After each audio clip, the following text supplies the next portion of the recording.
You want the misdelivered envelope too? We missed a scan, by the way. Next we have Charlie Rothenberger with 33 years of service. His top 10 reasons why he retired from the USPS. Number 10, can no longer hide his LLV in his garage since he's moving off his route.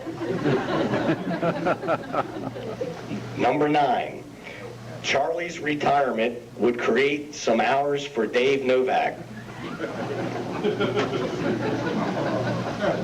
Number 8, I think this is very true. He hated all that overtime when his LLV broke down. Number 7, he wants to drive a vehicle with a rear window now. One for the letter carriers there. Number 6, let some scribe deliver the important third class now at the lower pay scale. Number 5, in the end, Charlie desired to spend overtime with Carol instead of overtime at the post office. Number 4, he could no longer solicit big, long hugs from Cindy and Linda. And that's Wilkins, right? Number 3, this one might get you laughing. He's getting ready to start a new job as TV spokesperson for Grecian formula. Number 2, couldn't keep maxing out at 56 hours a week this past summer like Iron Arnold and Bulging Buddy.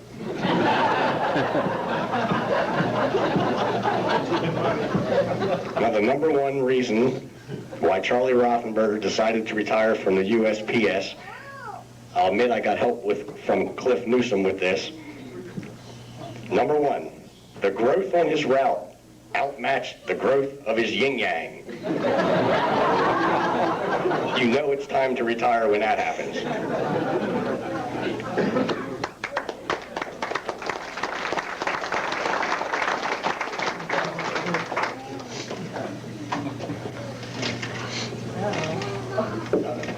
There's a little bit more. I just wanted to say that I've had the privilege to work with John Zepp and Charlie Rothenberger the last 15 years, and they are true survivors, and that Stan Sharkey could not be here tonight to help me deliver the top 10. He called from Ocean City to say congratulations and wish you the best of luck. I know that I'll miss Charlie Rothenberger especially because he was my personal city letter carrier for the last 8 years. And there would be nobody that carried the mail with the same feeling that Charlie did every day. As a matter of fact, my little dog that sits in the window bench patiently waiting for the mail to come every day, he's trying to get adjusted to the irregular delivery times since you retired. And I told him, we will get somebody regular soon, and hopefully they will carry the mail with the same spirit as Charlie did. And that meant that Charlie carried dog biscuits for the animals on the route. He also carried Dum Dum lollipops for the young kids in the neighborhood. And I hope if the next city letter carrier that takes that route, they'll continue that tradition. It saves us a fortune.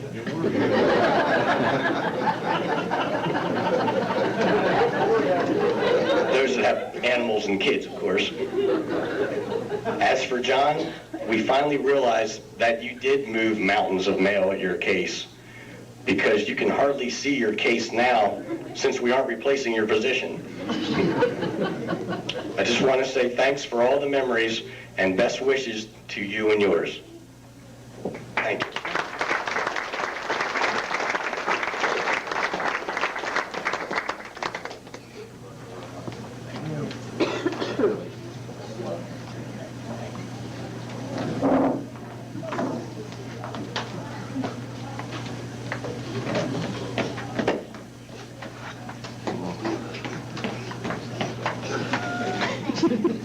Stealing the show. Yeah, I think he does. That's what I do.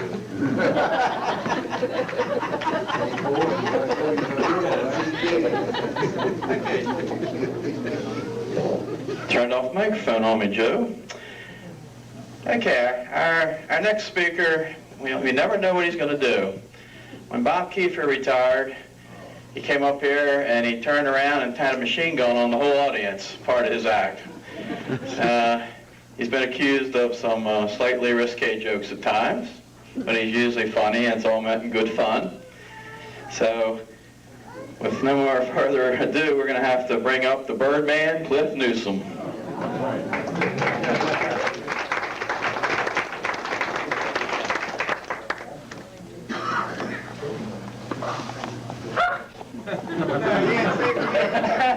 That was for you, John.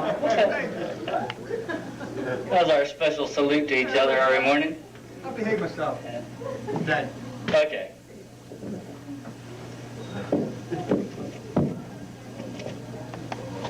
We're after following Cindy and Joe. I've got a really hard act to follow here. Of course, when I came on at the post office, Charlie had, I think, just taken over City 11 as a carrier there. And he was always kind of quiet, except occasionally he would talk about the skirts, I recall now. And you had so many relatives and cousins and things like that here. But, that's just a good sign of a good person. And for John, he was always just a little bit loud. If you sat too close, you had to wear earplugs. Got a couple of different stories here tonight to tell. First about Charlie. Of course, everybody knows that he recently got married, and this was about his honeymoon. So, they got married, and they left the church, and they were on their way to the motel, and they were traveling through farm country, and the wife says, "Look at that bull." Says, "What's that?" Charlie said, "Well, that's his rope." I said, "What are those other two things?" He said, "Oh, those are just knots." She said, "Oh." So they went down the road a little farther towards the motel, and she saw a horse, and he was kind of hanging in the breeze, and she said, "What's that?" Charlie said, "Well, that's his rope." Says, "Those are smaller knots behind him there." So they got to the motel, and it was time to be intimate, and she said, "Charlie, could you untie the knot? I need more rope."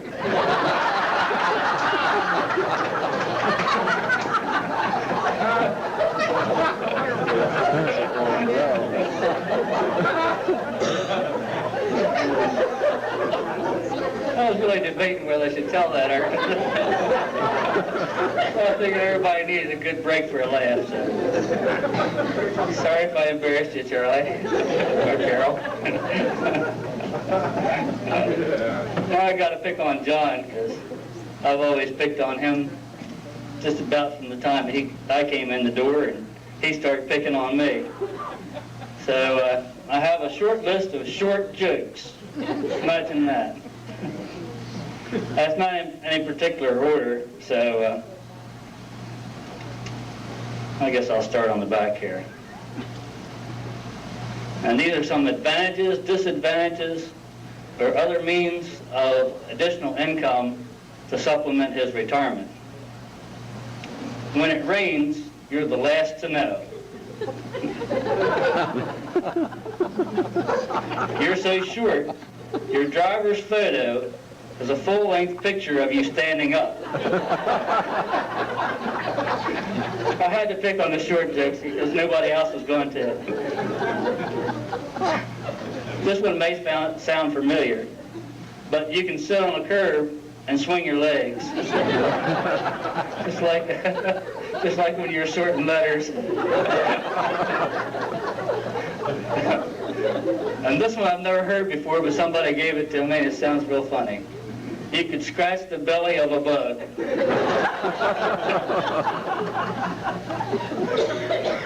There's another one here for you.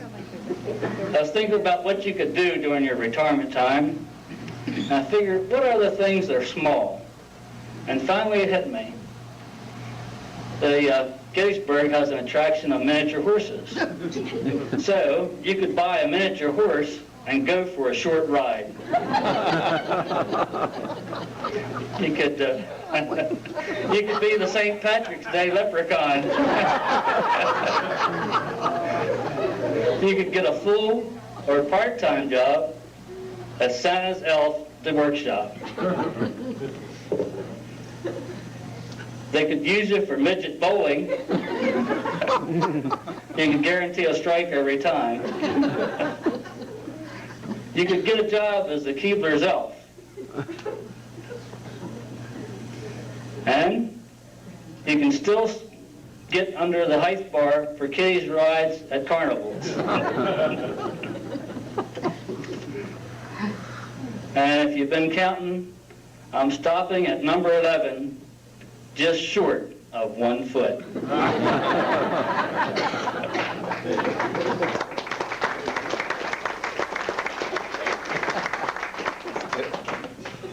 Well, I tried to drag this out as long as I could because Wally has a little bit of entertainment here for you. And needless to say, you're going to be laughing at this quite a bit. I'm waiting for him to come on out. Hey, Wally. Cindy, you want to sing now? I could do the soft shoe, but I trip over myself. Here we go. I'm about ready to introduce a surprise special guest, John's 5th grade teacher, Aunt Flabby, phoning in from the retirement home in Florida. Let's give him a big applause.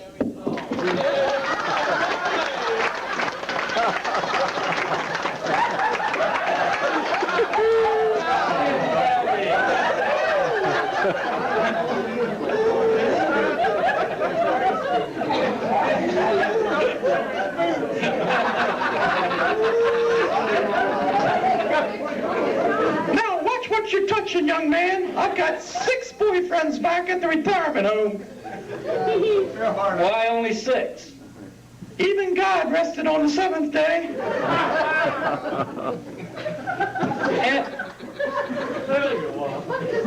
Aunt Flabby, is that a mustache on your lip? Yes, a little hormone problem. I had a mix-up with my prescriptions. I started taking testosterone instead of my estrogen. Besides, I might put on a dress for this act, but the hell was I going to shave off my mustache for John and Charlie? Aunt Flabby, they tell me you're considered a regular sex pot back at the home. Well, let's put it this way. Just because the stove is not as shiny as it used to be, doesn't mean that the pilot light is burned out. Say, was John a good student? Little Johnny, he was a good student once I solved his biggest learning disability. What was that? He was too short to write answers on the blackboard. We got him his own little step stool. Aunt Flabby, did John ever have a crush on you? Well, I was quite a looker in my day. Kind of a cross between Linda Kramer and Annette Hughes.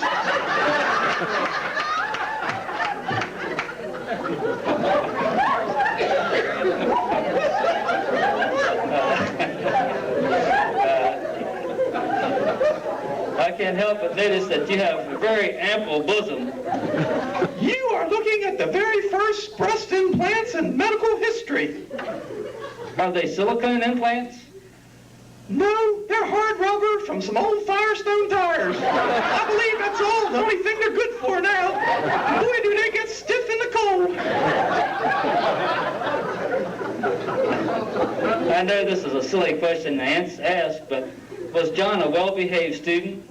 Little Johnny was a well-behaved young man, except for one time, when I caught him playing post office in the coat room with 5 female students. Well, what's wrong with that? It was okay till he said, "Now I have to lick your stamp and plug in my postage meter."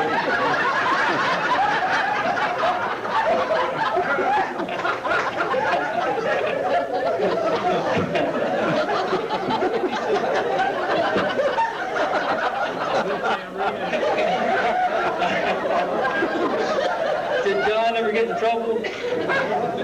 Well, sometimes he liked to talk during quiet time, but that was okay, because when he was done telling all his stories, all the other students were fast asleep. He used to do that in the post office, and Wally would fall asleep.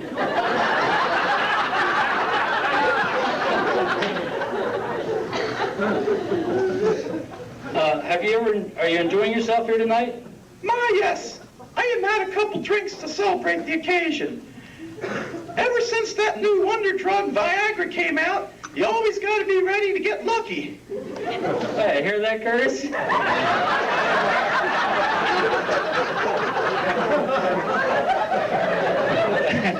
When you taught John back in the 5th grade, what did you think he would ever do with his life? Well, I narrowed it down to 2 occupations, movie star or athlete. Really? Did you see John as a leading man or a star athlete? No, I thought he could play one of the Munchkins in The Wizard of Oz or become a jockey. I understand that you also knew Charlie. Yes, he was my mail carrier till I moved to the home. Huh. Tell us about Charlie now. Well, you always knew when Charlie was on the job. You could smell his cologne for 10 blocks away. And isn't it wonderful how his hair changed from black to gray to white? Did you ever flirt with Charlie? Remember, his wife was here. I would always ask him in for milk and cookies. But he said that if he was not back in 8 hours, Richard Dixon would have him in the woodshed the next day. And do you have any words of advice for John and Charlie? Yes, you both should stay active, take a good stiff drink now and then, it keeps you pumping, and don't worry about the post office, because the mail will always get up every day, even when you two can no longer get up. Aunt Flo, we really appreciate you flying clear up here from the retirement home in Florida, and it's nice to have you here and give some insight as to John and Charlie as you knew them in a personal way. We appreciate it very much. Thank you.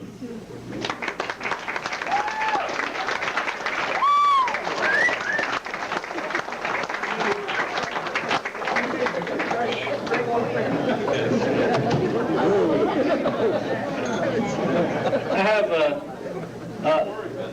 little item here. It's some PA announcements that you no longer hear at the post office, or that you would like to hear and that nobody had the guts to say them. Tim, the whining man Klein, please call line 1. Attention, Pat Keller. Your missing vehicle keys are in the ignition, locked in your vehicle. Again. Karen Cartwrighter, report to the window when you're done filling out your leave slips. Attention all carriers. The mail is up except for the late truck, which is 2 hours late. No one can leave except the carriers who have already left. Some people didn't wait for the final mail call. We need a window clerk on line 1. Could somebody please tell me what the price of a stamp is? Would Wally report to the lobby to fix the stamp machine? Would Wally come to the back dock to fix an LLV? Would Wally come to the lobby to fix the copy machine? Bill Griswold, please wake up Wally in the cannibal cage. And this is the one that we'd all probably like to hear but never will. All employees report to the back dock for a cake party. No mail delivery today.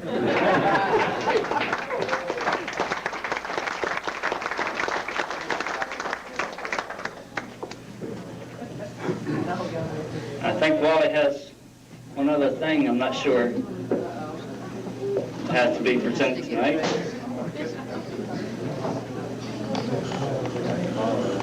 Let's see if I've embarrassed John and he's leaving now.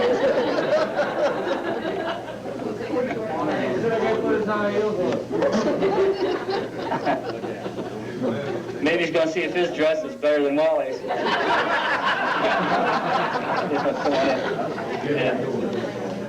Here's our famous MC for the night.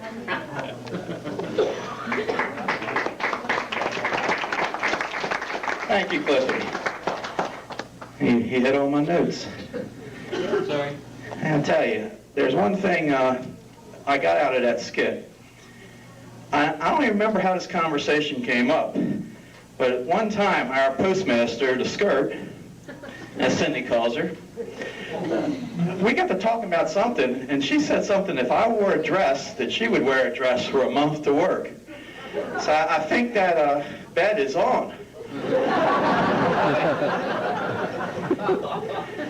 I guess it is. If I want to keep my job, maybe it's not. We'll see when she comes back. Okay. Every party, we let this guy back clean up because he comes up here with some of the driest wit we like to hear. Maybe. And he usually has a lot of stories because he's one of the longer employees that's worked in the office. And be ready for about anything because the next guy, I once called him a cross between Don Rickles and Jackie Gleason. He's too skinny to be Jackie Gleason. I'll have to take that title. This time I'd like to bring up Jim Lutz.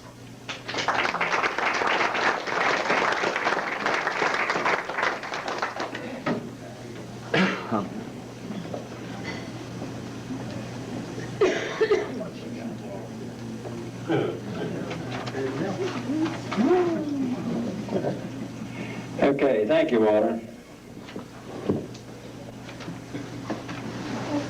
I really don't know if I'm prepared for this, after all that. I've heard rumors that Wally's been hanging out at the Purple Hippo, but I think it might be so.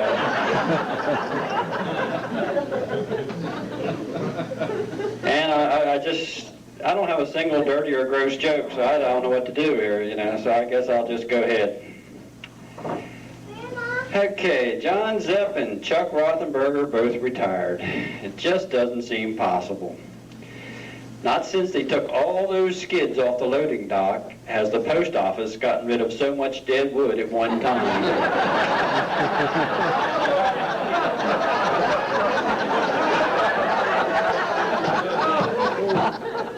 Just kidding, they are both sorely missed around the post office. We're going to try to replace them as soon as someone figures out what is it they actually used to do. I've decided to honor these great men individually. I'll start with Johnny Zepp, my old friend Johnny Zepp. We go way back. We both used to work for the Maryland National Guard as full-time employees. Theirs at the post office, I was in the launching area where all the work was done, while Johnny was in the office area where he avoided perspiration as much as possible. Every year we would go to McGregor Range in Texas to assemble and fire a missile. After this was done, we would all head for Juarez, Mexico to celebrate. I think this is where Johnny earned his nickname, Yosemite, after the Looney Tune character Yosemite Sam. You can almost picture Johnny with a sombrero and 2 6-guns shooting the hell out of everything. All good things must come to an end, and eventually word came down they were going to close our missile site. I got a job almost immediately with the post office, but Johnny hung on to the very end. I heard this last bunch pilfered everything but the grass in the front gate. I don't know if Johnny was involved with this, but I do know that his lawnmower has an Army part number on it.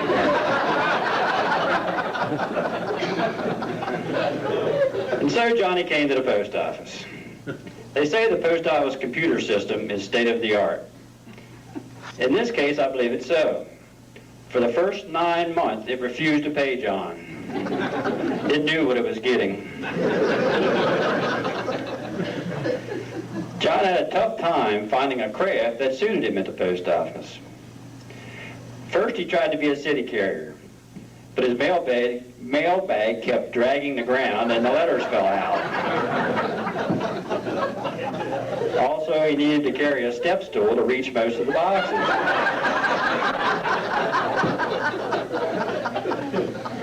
Then he tried the maintenance craft. This was good because he could sweep under the desk without bending over. But he was too close to the dust and he kept sneezing all the time. Next, Johnny thought he could be a window clerk. But the counter came up to his chin. This scared some of the customers who thought he was a talking head.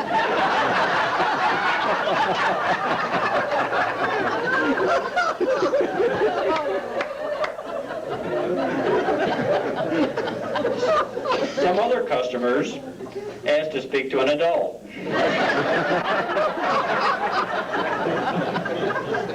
All this, along with Johnny's gift for colorful language, ended his window career.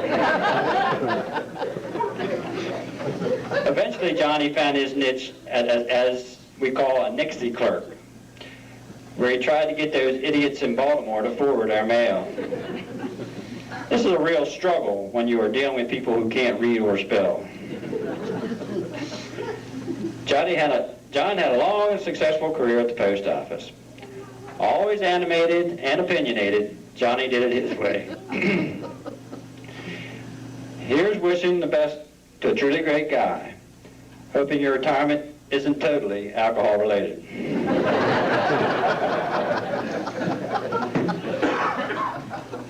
Now moving on to my fellow carrier, Chuck Rothenberg. I've been waiting for this retirement for a long time. Chuck, you might want to ask your new wife to leave the room if she's squeamish. You think she can handle it? Okay, here we go. When I came to work at the post office, there were 3 other substitute city carriers: Nelson Dorsey, Tommy Cook, and Chuck.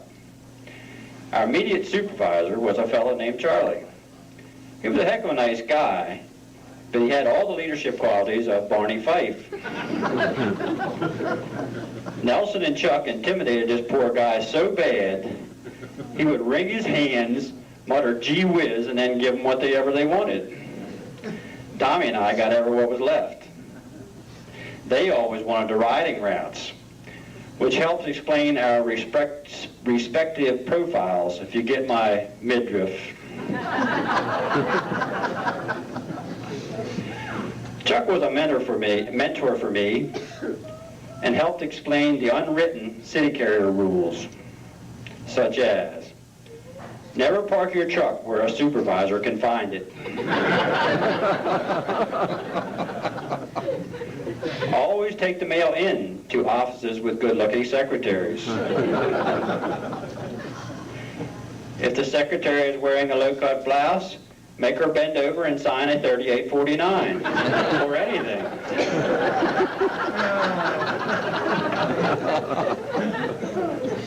Always leave your substitute with no gas in the tank.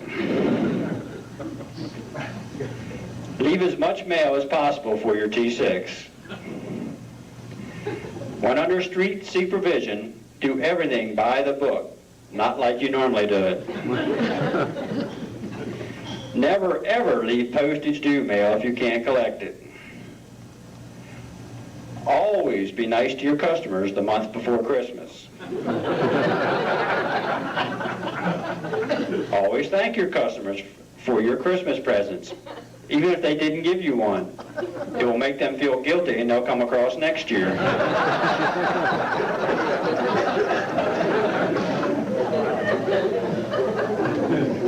Chuck has been accused of being a tad thrifty.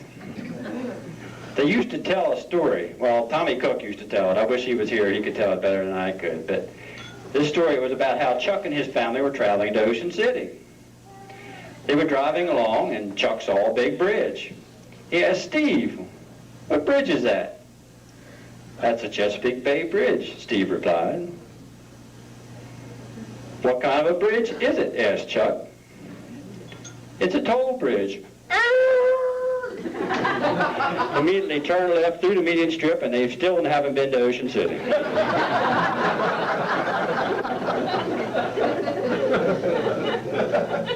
Chuck is a big fan of the Man in Black.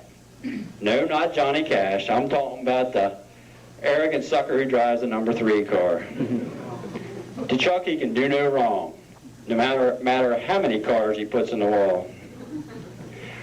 Earnhardt must be slowing down, though. Last week he was wrecking them in the pits. I have a special gift for Chuck.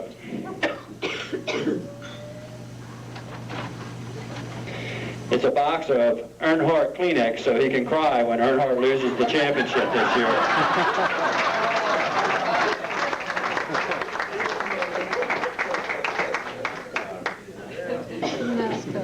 Chuck has always been a ladies' man. His neat appearance and big smile scores big with the women. He's been known to sneak an unauthorized hug or kiss at work even. His favorite saying is, "There may be snow on the roof, but there's still fire in the furnace." Hopefully his new wife will help break him of this habit. In closing, I'd just like to say it's been a pleasure working with you, Chuck, and I wish you the very best, and I wish Earnhardt the very worst.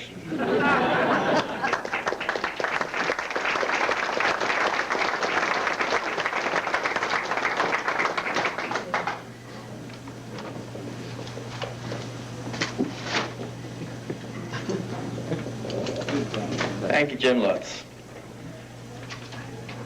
Our next speaker, she hadn't been around for a while because she's been detailed to another assignment, but she's still officially our postmaster. And I'd like to give a big round of applause for Kathy Schultz.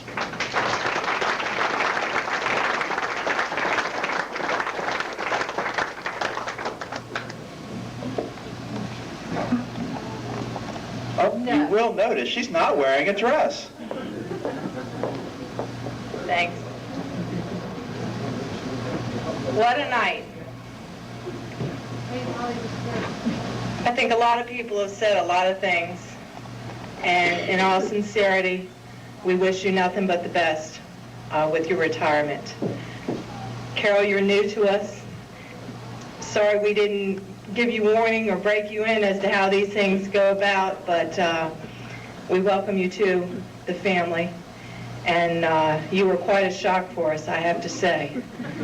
There was several women in the office that were quite concerned about Chuck and made me give him a motherly talk. And he convinced me that that was what he wanted to do, and we wished him all the best for that. So we wish you many years of happiness on that. My first years in Westminster was a detail back in 1996, and that was back in the old building that we had in Westminster. And the postmaster's offices and some of those other offices had the 20-foot high ceilings, I guess. And when I first came into the office, they showed me where the postmaster's office was, and it was a big open area.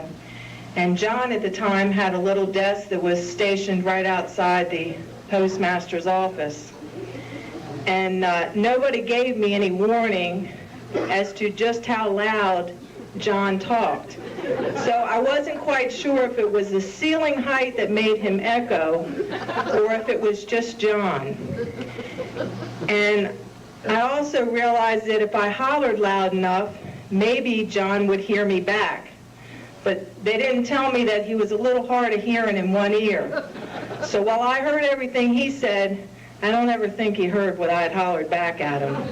And maybe that's good, I don't know. The equipment is still intact, John.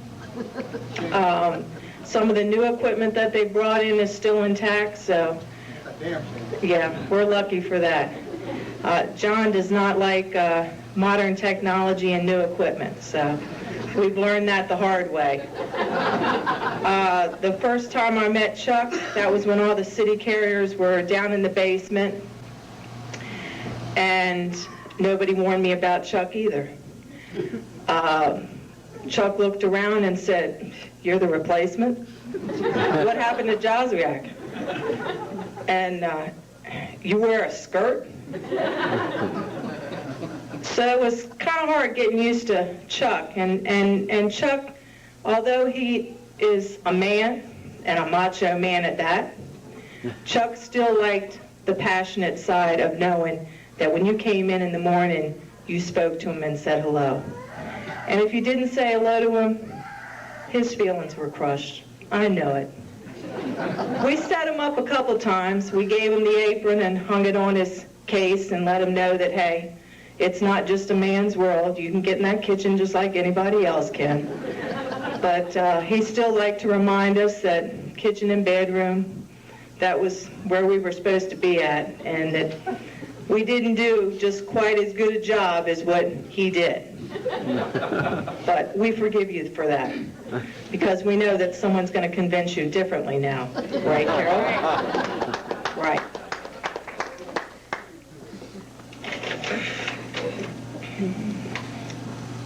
Where am I looking at, Wally? Elks Hall? No. Oh, yeah, right. Okay, got it. This one here? Both of those. Go that one too?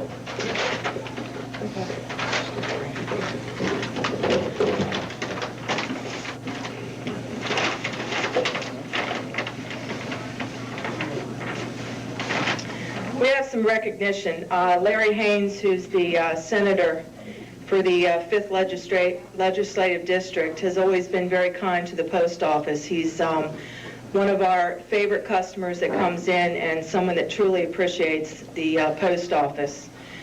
And it's an official citation. We have one for both Chuck and for John Zepp. And in John's case, official citation, be it hereby known to all that sincerest congratulations are offered to John Zepp in recognition of your retirement from the military and postal service on July 31, 2000, after 40 years of dedicated service.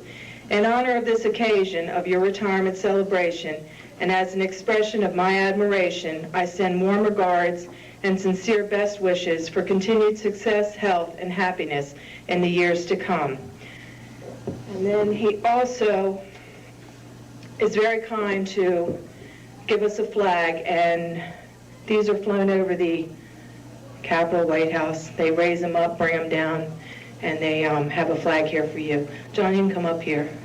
You don't have to worry, I didn't put on my high heels, so we are right eye to eye, buddy.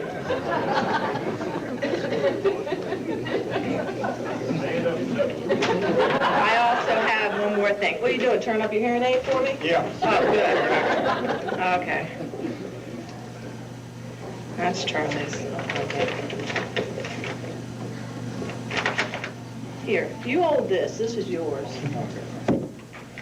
What is it? No, I didn't get it messed up. I just got the wrong one out.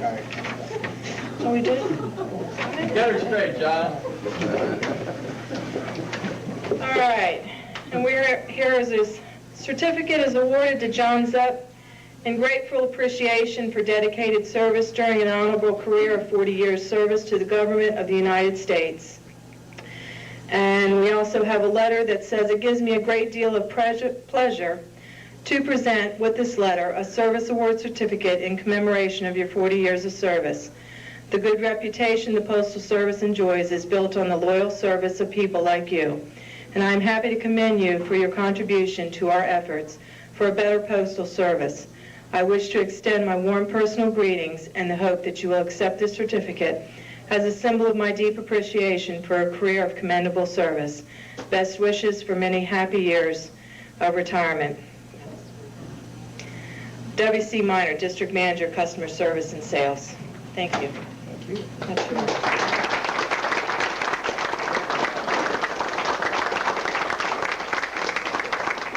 Now, Chuck.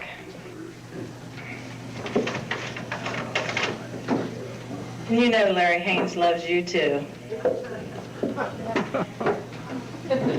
He also has issued an official citation, be it hereby known to all that sincerest congratulations are offered to Charles Rothenberger in recognition of your retirement from the Postal Service on September 29, 2000, after 33 years of dedicated service. In honor of the occasion of your retirement celebration and as an expression of my admiration, I send warm regards and sincere best wishes for continued success, health, and happiness in the years to come. This is your citation, and this is your flag. And we also have your certificate. Dear Mr. Rothenberger, it gives me a great deal of pleasure to present with this letter a Service Award Certificate in commemoration of your 33 years of service. The good reputation the Postal Service enjoys is built on the loyal service of people like you, and I am happy to commend you for your contribution to our efforts for a better postal service. I wish to extend my warm personal greetings and the hope that you will accept this certificate as a symbol of my deep appreciation for a career of commendable service. Best wishes for many happy years of retirement.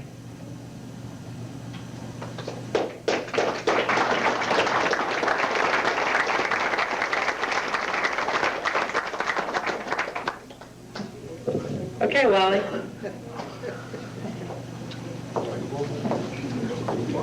I have a pad of paper that says things for John Zepp to do and a red pen.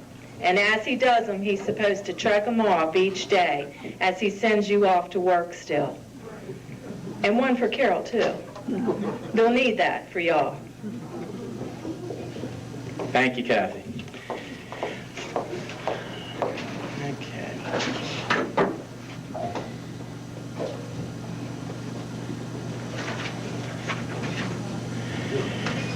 Okay, we have a couple things we'd like to give John and Charlie. And this is a plaque, and I'll read what it says. It says, Charlie Rothenberger, in honor of 33 years of service as a city carrier at the Westminster Post Office. Enjoy your retirement from your co-workers.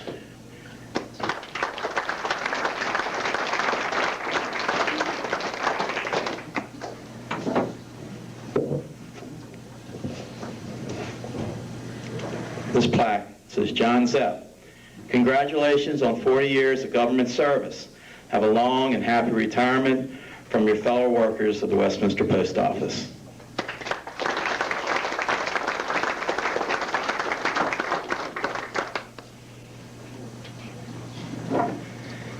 They taxed my mind on that. I had to put something different on each plaque. Okay, we have two young ladies who have a special gift they'd like to give John. And we've talked a little about the azalea bush. Well, I have to fill everybody in case they don't know the whole story. It was a nice wintry day, snowing like the dickens, and John decided to stop by the Elks here on his way home. Well, it must have been a lot of snow because he spent a long time here, and he doesn't know how he made it home. But when he got there, he went to the mailbox, picked up some mail, dropped some on the ground, went to the door, fell into the azalea bush, got up, fell back into the azalea bush, got up, and fell into